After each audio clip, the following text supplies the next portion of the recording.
ஒரு சில பேர்லாம் பார்த்தீங்கன்னா, அவங்களுக்கு ரொம்ப பிடிச்சவங்க கிட்ட அளவுக்கு அதிகமாக தான் நடந்துப்பாங்க.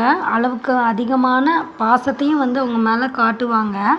ஸோ இதெல்லாம் பார்த்துட்டு ஒரு சில பேர், "நீ இந்த அளவுக்கு யார் மேலேயும் பாசத்தை வைக்காத, இல்லை அளவுக்கு மீறி நடந்துக்காத" அப்படின்னு சொல்லும்போது, அது இவங்களுக்கு கோவமா தான் தெரியும்.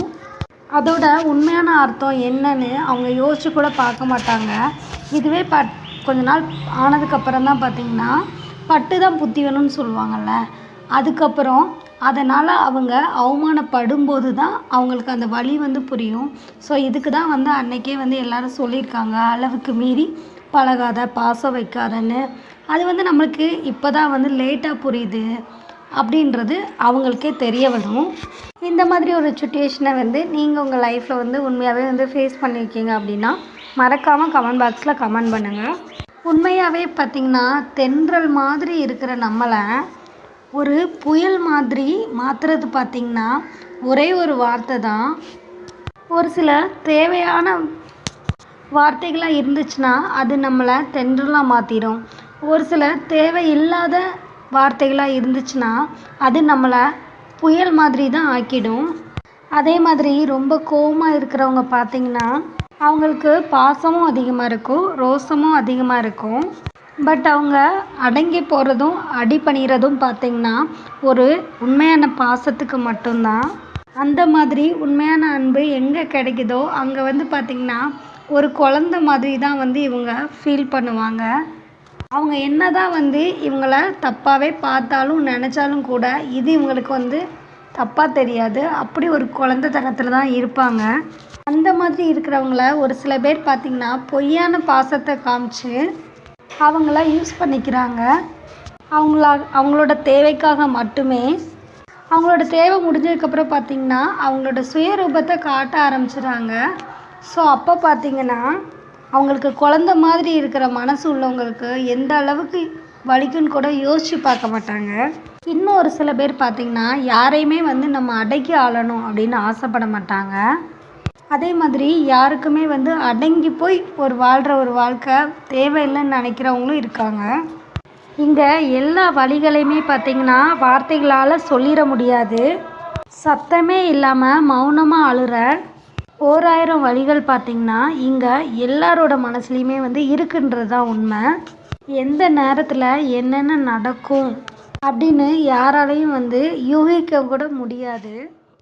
உலகின் மிகப்பெரிய மர்ம நாவல் அப்படின்னா அது மனுஷனோட மனசு மட்டும்தான்.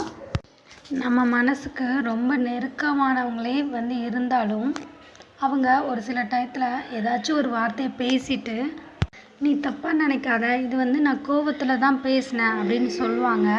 அப்படி சொன்னாலும் அதை நீங்கள் உண்மையாகவே நம்பிடாதீங்க. அந்த மாதிரி கோபத்தில் வெளியில் வர வார்த்தைகள் எல்லாமே பார்த்திங்கன்னா, ஒரு கட்டத்தில் அவங்க உங்ககிட்ட உண்மையாகவே பேசணும்னு நினச்ச வார்த்தைகளாக தான் இருக்கும். ஒரு சில பேர் பார்த்திங்கன்னா, அவங்க லைஃப்பில் பணத்துக்காகவும், அவங்களோட ஃபேமிலிக்காகவும், ஃப்ரெண்ட்ஸுக்காகவும் ஒவ்வொரு விஷயத்துலையும் அவங்களுக்காகன்னு ஓடிக்கிட்டே இருப்பாங்க. ஸோ அப்படி நீங்கள் உங்கள் வாழ்க்கையில் ஓடிட்டே இருந்தீங்கன்னா, உங்களோட வாழ்க்கையை நீங்கள் எப்போ தான் வாழ்வீங்க அப்படின்றத யோசிச்சு பாருங்கள்.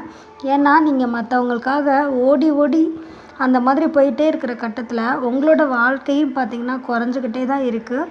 ஸோ அதில் பார்த்திங்கன்னா உங்களுக்கான வாழ்க்கையும் நீங்கள் கொஞ்சமாச்சும் வாழணும் அப்படின்ற எண்ணத்தை உங்கள் மனசில் வச்சுக்கோங்க.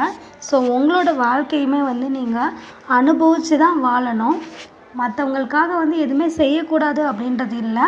மற்றவங்களுக்காக நம்ம என்ன செஞ்சாலும் நம்மளுக்கான வாழ்க்கையும் நம்ம ஒவ்வொரு டைமும் ரசித்து வாழணும். அப்படி வாழ்ந்தால் மட்டும்தான் நம்மளுக்கு நம்மளோட லைஃபே பார்த்திங்கன்னா ஒரு ஃபுல்ஃபில் கொடுக்கும். நம்ம மனசுக்கு பிடிச்சவங்க கிட்ட நம்ம சிரித்து பேசலாம், தப்பே கிடையாது. அதே மாதிரி எல்லா இடத்துலையும் நம்ம கொஞ்சம் சிந்திச்சு தான் பேசணும்.